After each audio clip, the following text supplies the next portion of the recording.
What's going on, guys? Welcome back to another video. In this video, I'm going to run you through my entire car journey up until today. But before we get to the cars, I'm going to start with the motorbikes because I actually had quite a few before I started driving.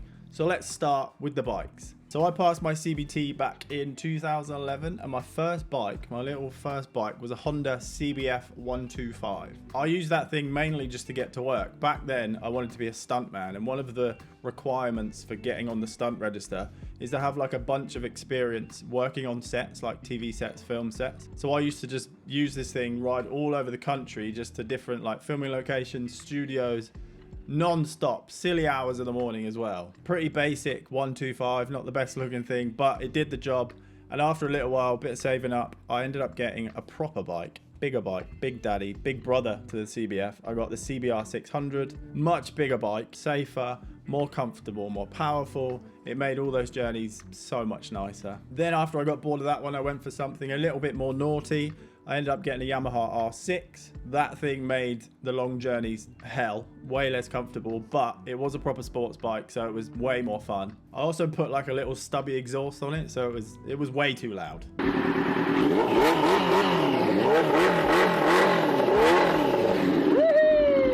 And then we come to the cars. I didn't actually start driving until like 2014. Yeah, so I passed my test in 2014. And at that point, my whole YouTube thing was starting to work out. So I had a bit of money saved up. I remember seeing a video on Autocar back in the day. I think it was Steve Sutcliffe. He was reviewing Renault Clio Sport, the RS200, around a track. And he was chasing a Focus RS. And I remember this clip of them coming, flying around this corner and just launching over this jump on the track. I'll tell you what, I am seriously impressed with this Renault. As soon as I saw that clip, I was like, I need that car. So I bought one, and that was my first car. 2-litre naturally aspirated engine, 200 horsepower, really small, really light, super nimble. And to this day, I still love how that car looks. It's just so squat and mean looking. I think I paid like £9,000 for it at the time, and I fully understand. So like super spoiled to have that as my first car. But I friggin' love that thing. I would 100% buy one of those again. Incredible cars. Then we took things up another gear. I ended up getting the bigger brother to the Clio, which was a 2011 RS Megane, 2-litre engine again, but this one was turbocharged, which brought the power up to 250 horsepower, but this one didn't stay stock. Upgraded injectors, induction kit, intake, full exhaust system, and then remapped to like 320 horsepower. God knows how I ended up getting it in yellow, but when I see them on the road now, I actually think the yellow looks the best on that car. I don't really like it in any other color. Silver's pretty good, but yellow, pretty nice. That thing was crazy compared to the Clio. It drove amazing. It was a lot faster, and the sounds it made, oh my God, the sounds it made were just delicious. And then it was time for another level up, and this one was the biggest level up yet. Not only was it a bigger and more grown-up looking car, not that I'd grown up in the slightest, but it also had a 4-litre naturally aspirated V8, 414 horsepower, and it was rear-wheel drive. And that was a 2011 Azurite black metallic E92 M3. This car was a monster. It sounded incredible. It was fast, cost an absolute fortune to run it. I didn't do any mechanical mods to that car, but I did end up getting the wheels done in black. I think they were satin black, and then I ended up getting it wrapped actually in a color that was pretty much the same as BMW's Laguna Seca blue. I will say this though, as cool as that car was, and even though the engine is just phenomenal, it just felt super heavy and sluggish. In a straight line it was great, but the Megane, even the Clio, way more enjoyable to drive. By this point, I'd become a proper petrol head, and this next car was a huge step for me just because it was my first brand new car. I'd been working my ass off. I just finished a job for EE, which you might have seen on my main channel where I climb up Wembley Arch, do all that stuff.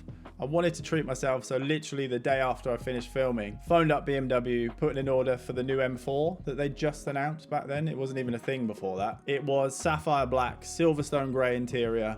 I left the outside of the car fully standard, as in my head I already had a plan of what I wanted to do with it. It went straight to stage 2, so 550 brake horsepower, exhaust, wheels, carbon everywhere. I did so much to that car, and I already have a video that goes in depth on everything I did to it, so if you want to watch that, I'll chuck it up there.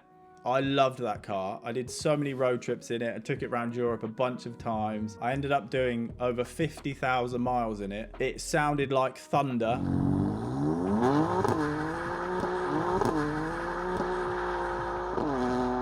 I also got pulled over a lot in that car just because it was completely stealthed out, blacked out, and it fully made me look like a drug dealer.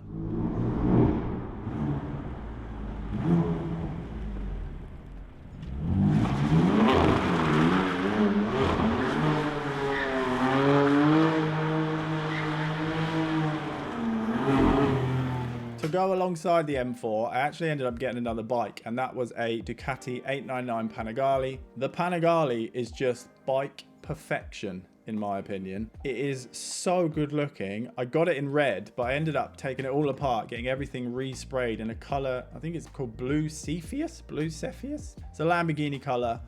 Oh my God, it looks so good.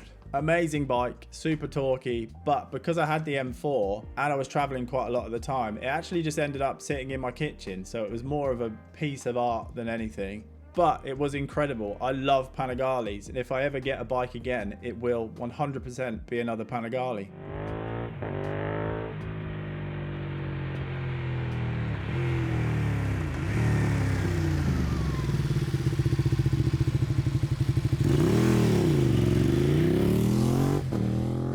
Then we come to my last car, which is by far my favorite of the bunch, and that was my beautiful green over tan F80 M3. Goodwood green, tan interior.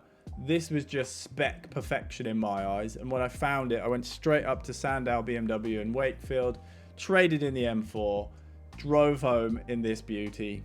I didn't do any mechanical mods, but I did a bunch to the exterior and the interior, and you can click up there if you want to see the video that shows every single mod I did to it.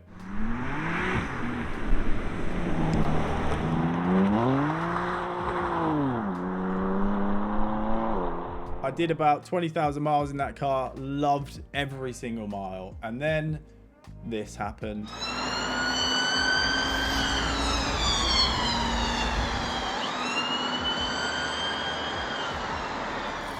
Wow, whoa, holy f***ing, dude, my wheels have melted. That car is no more. It's done. It's officially dead. It melted. I saw it. It was a puddle on the floor. That was all that was left. And if you want to see that whole story, I'll put another link up there. So what do I have now?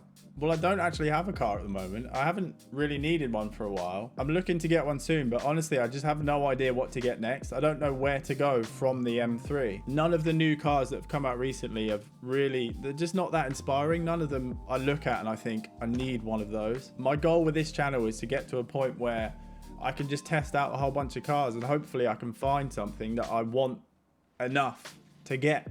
And there we have it. That is my car and bike journey up until now. If you enjoyed this video, then please smash that like button. It helps me out a lot. And let me know down in the comments what cars you've had. Let me know. Every single car you've had, I want to hear it. And also let me know what cars you want to see me drive on this channel. As always, thank you for watching, and I will see you in the next one.